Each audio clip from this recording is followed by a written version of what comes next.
Sa ikalimang araw ng digmaan sa pagitan ng United States, Israel at Iran, nagpahayag ng kumpiyansa si US President Donald Trump sa nagaganap na operasyong militar ng kanilang puwersa sa gitnang silangan.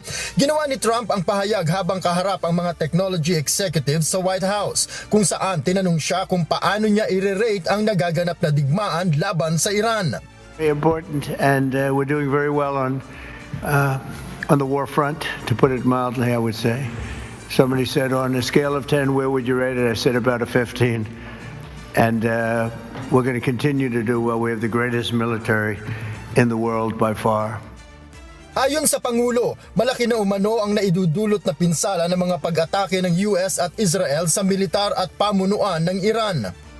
So we're in a very strong position now, and their leadership is just rapidly going. Everybody that seems to want to be a leader, they end up dead.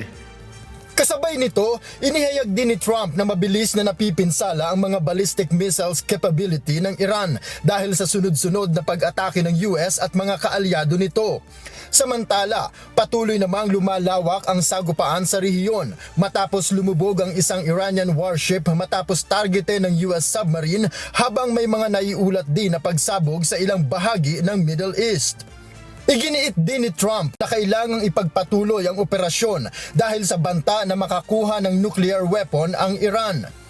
If we didn't hit within 2 weeks, they would have had a nuclear weapon. If we didn't do the B-2 attack a number of months ago, they would have a nuclear weapon. And when crazy people have nuclear weapons, bad things happen.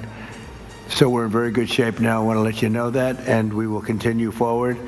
Dahil dito, nangako ang Pangulo na magpapatuloy ang pinagsanib na air campaign ng United States at Israel hanggang makamit ang mga layunin ng operasyon. Kabilang dito ang pagwasak sa ballistic missile capability ng Iran, pagpigil sa pagkakaroon nito ng nuclear weapon, at pagputol sa suporta ng Tehran sa mga militanteng grupo sa rehiyon.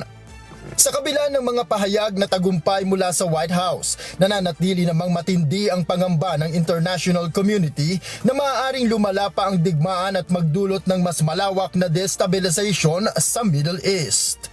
Noel Poliarco, humahataw sa balita ngayon!